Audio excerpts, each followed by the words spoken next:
The Afghan War, however, did not end with the Soviet departure. The rebels' hostilities continued initially against the Moscow-backed government, and then between opposing factions, the Taliban and Ahmad Shah Massoud group. A car bomb killed Azam and his two sons in Peshawar, Pakistan, November 24, 1989, and Mac suffered a major blow. During the same period, upon Saudi Arabia, Bin Laden gave many public speeches about the Afghan victory, the failures of the Saudi government. Here, kind note from myself, Bin Laden gave a speech where he says that the best community has failed. That's not appropriate. And an impending Iraqi invasion, the Saudi government became concerned by his activities and placed a travel ban on him. Wow, after the Iraqi invasion of Kuwait, Bin Laden that the Saudi government had sought and received Western governments' help. Consequently, Bin Laden met with several religious leaders and began to round up recruits.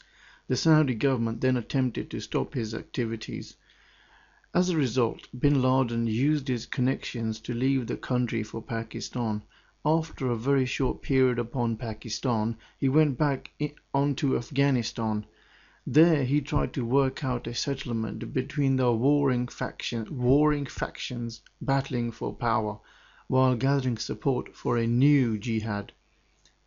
Kind note, new jihad, obviously I said before that no jihad has been given by the best community, Saudi Arabia. In late 1991, after his efforts at mediation upon the Afghani civil war,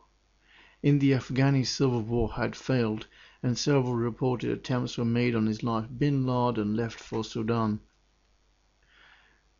Bin Laden was attracted to the Sudan for several reasons. First, the strict Islamist ideology of the new regime under the National Islamic Front appealed to him, and the regime sought his help.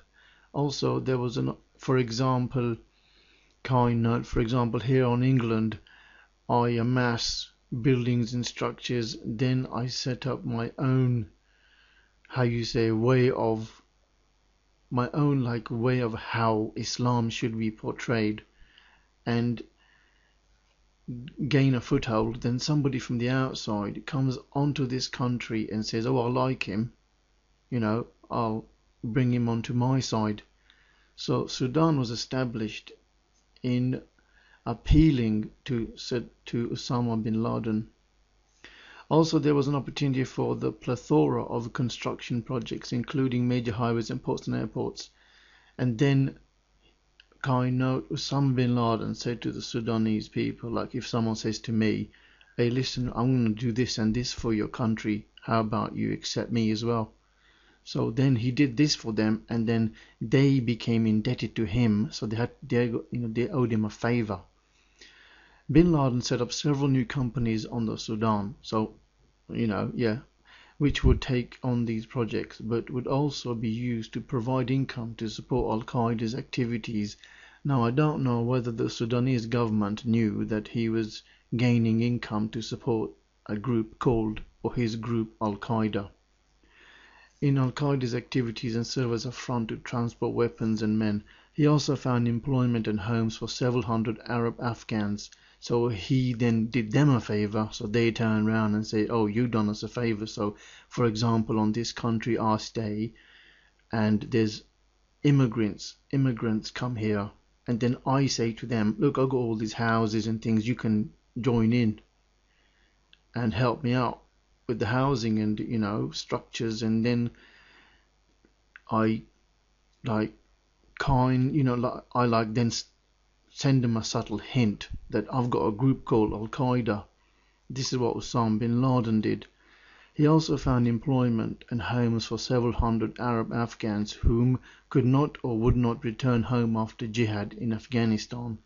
Now, these Arab Afghans, I believe, did not know that he's set up a group called Al-Qaeda. On the Sudan, Bin Laden set up Al-Qaeda's headquarters. See, now here On Sudan, he set up headquarters for Al Qaeda, and then on Pakistan, he's done the same thing. But I reckon, after saying previously that his headquarters are on Pakistan, he's Yemeni and Saudi Arabian like descent. So his headquarters might be on Yemen and Saudi Arabia as well. I don't know as well. In Riyadh section of Khartoum, Bin Laden in the Sudan. Bin Laden set up in Riyadh section of Khartoum. Yeah, he's Sudan, part of Saudi Arabia or something. I don't know about it. Anyway, it was reported that Bin Laden funded and had remote, if not direct, involvement in several terrorist operations in Yemen, Saudi Arabia, Somalia, and Egypt, as well as the World Trade Center bombing on New York, among other bombing incidents. At various times while in Sudan, Bin Laden and other members worked to put aside their differences with the Shiite Muslim organizations. So obviously they probably give them money and funds and told them they got all these arms and tried to unify them under Al-Qaeda against their common enemies. So they made them feel strong by saying, look, we got all these things. You want to join us against who you're fighting? Bin Laden and Al-Qaeda, and then, these Shiite Muslim groups, they became the ones, how you say, accessory, you know what I mean? Accessory to murder of the Twin Towers people. He made them accessories. Bin Laden and Al-Qaeda had talks with some elements within the government of Iran and the terrorist organization Hezbollah. It is